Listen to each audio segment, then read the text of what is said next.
So let's say we have some curve. Okay? We have some curve, and we'll say the curve goes something like this. Okay? And we want to find what the slope is. Let me extend this out a little bit more and get x there and get y here. Let's say you want to find what the slope is exactly of the tangent right at that point. Okay? Will you give us coordinates to do that? Sometimes. Okay. Yeah. So we want to know that exact slope. Okay? Well, algebraically, we don't have a way of doing that. So what if we did this? What if we said, well, let's take some other point. Okay? And can you find the slope between 2 points? Yes. Yeah. Yes. All right. So to define a couple other things here, let's say that this function, we'll just call it f of x. That's our function. Okay? All right. I'm going to call this point right here, let's just say that that has an x value of a.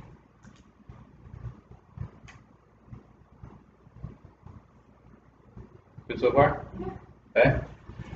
So this point right here, the coordinates, the x value is a. What's the y value? Or y-axis? B. We could call it that. There's something better that we could call it. Is your, no, that's not zero. What does f of x give us? What does f of x mean? It means take an x value, right? Yeah. Plug it into the function. What does the function spit out? Some y value. So f of a1? F of a. Oh, that's a comma. Sorry, that's not an a sub 1. That's an a comma f of a. That makes sense. This would be our x value and then our y value. Yeah. All right. So let's pretend that we are adding some amount. We are going to add some amount h to our x value. A plus h? Yeah. So our new x value is a plus h, right? How about what's our new y value? F of a plus h? F of a plus h, right? Take whatever a plus h is, plug it into your function. You are taking f of a plus h. So then we have f of a plus h. So if we want to find the slope between these 2 points, what's our formula for slope? How do we find slope? Slope in general is what over what? Rise over run. A rise is a change in y over a change in x. How do you find the change in y values? Y2 minus y1? Yeah, y2 minus y1. Okay? So we could say the slope, or I could have used m, right, is our delta y over delta x. Well, what's that but y2 minus y1 over x2 minus x1, right? So now if we're using the actual values that we're using here, y2 we could say is f of a plus h minus our initial y value, f of a, divided by, this ends up being that, yeah, but if we show everything here, it would be an a plus h, right, minus a. And the a's cancel out, and you're left with an h in the bottom. So let me show that. So that would be an f of a plus h minus f of a divided by h. Can you see how this is a formula for the slope? Yeah. Okay? Well, yay. We've approximated, right? What might make our approximation better? We made those points. If we made the points closer together, right? But it'd still be an approximation. What would make the approximation even better? If they were in between. move them closer and closer and closer and closer and closer. What value are we changing when we make those closer and closer together? We're changing h. What are we doing to h? Making it smaller. And if we want an exact, in a sense approximation, but an exact calculation of the slope, what would we make h?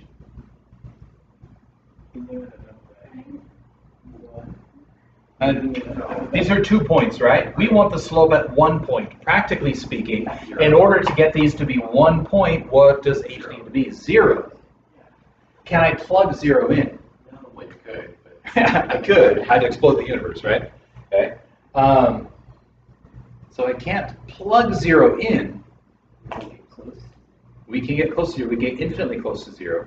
In particular, what we can find is the limit as h approaches, the limit as h approaches 0. If we find what this is getting infinitely close to, as h gets infinitely close to 0, what we end up finding is the exact slope right at that single point. Technically, we're finding the exact slope between 2 points where the distance between the 2 points is nothing. Oh, cool. That's, in essence, what a tangent is. It's saying take 2 points, find the slope of it, now put those 2 points infinitely close together so that they actually are the same point. That's the slope of the tangent. Okay? The idea makes sense? Okay, let's try putting it into practice. I need to go. Yes. I'll keep this going, or you can maybe, yeah. Could you forward it to me? Yeah, I can. What I did with algebra is I popped it on YouTube and then emailed the link. Yeah. Great, thank you. Okay. Good so far? Okay, so let's see how this plays out in reality. That, by the way, that limit that we were just looking at, that is the long way of solving for a derivative. Okay. Monday we'll get the short way. But let's practice doing the long way with an actual equation. So we want to deal with something that has some curviness to it. So let's grab something like this.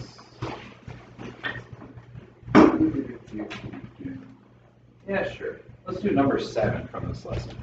So number 7. It says something like this. Use the definition of a derivative to find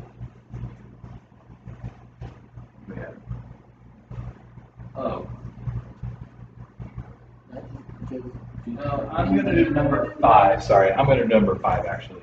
Yeah, number 5. To find the derivative of the function. To find the derivative of. So when it says the definition of a derivative, that's saying find the limit as h approaches 0 of, etc. Okay? This, by the way, is such a foundational idea to calculus that in my Calculus 1 class, the professor was like, I guarantee you on the first test, you will have to do a derivative the long way using the definition of a derivative. And I guarantee you, I'm going to ask you to do the same kind of problem again on the final exam. Because it is so foundational to all of calculus.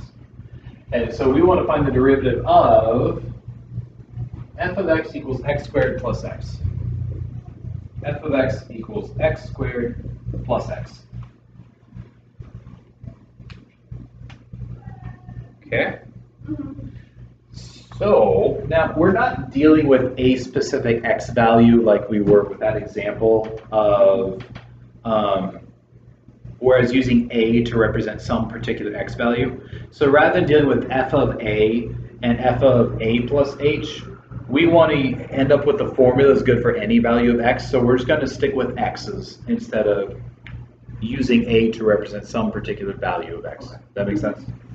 So here's what we want. We want to find the limit as h approaches 0 of f of x plus h, that's our farther up y value, minus f of x, that's our initial y value. Is this looking familiar? Over h.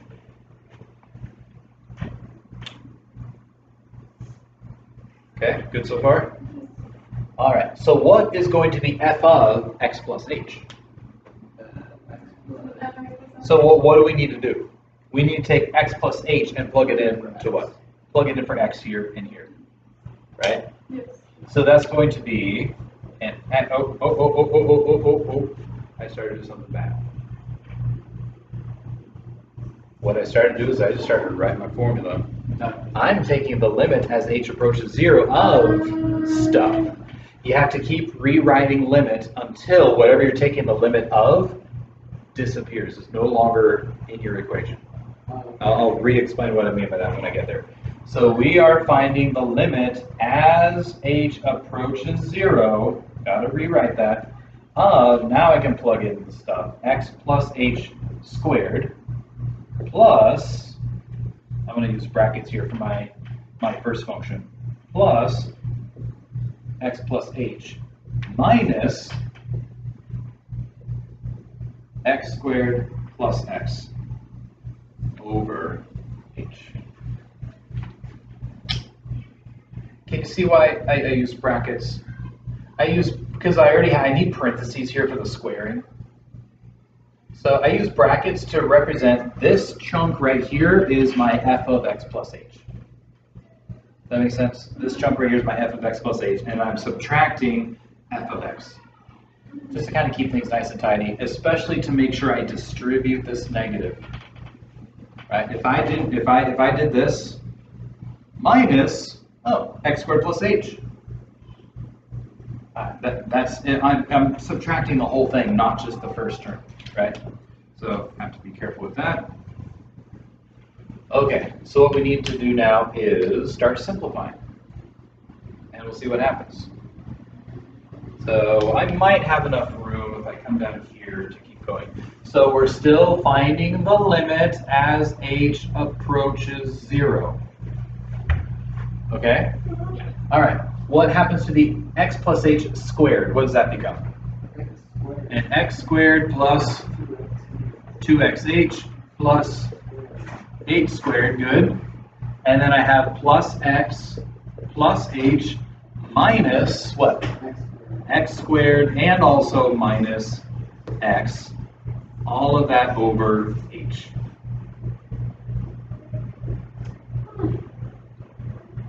Still good? Okay. Any ideas?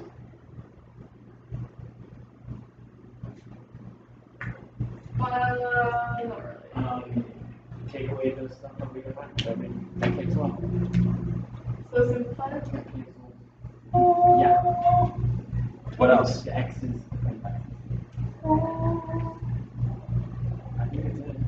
Now, if you're doing this right, you'll be left with only stuff that has an h in it.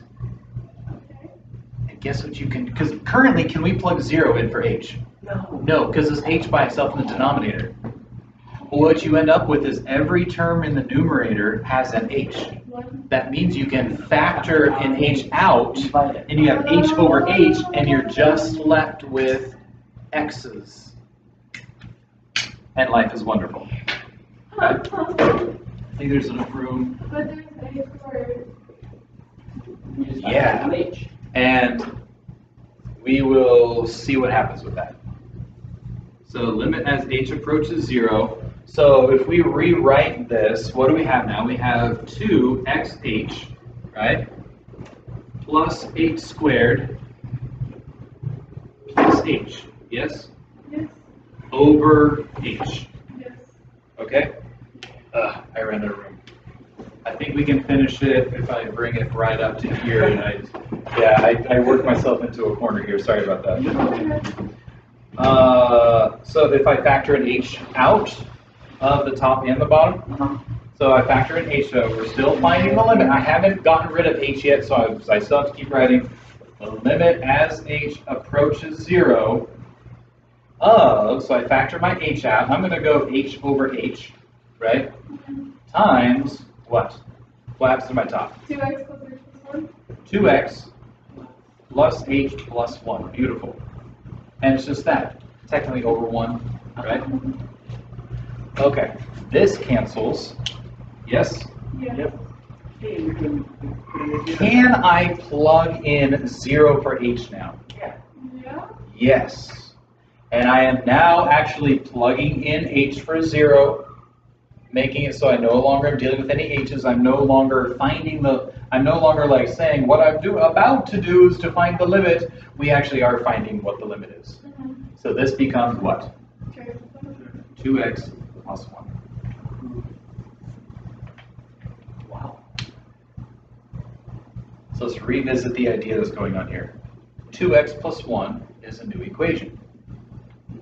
What this equation does is it allows you to find the slope of that equation. So it's like take this equation, y equals x squared plus x. You're like, what's the slope when x equals 1? The slope when x equals 1 is 3. What's the slope of this graph when x is 0? The slope is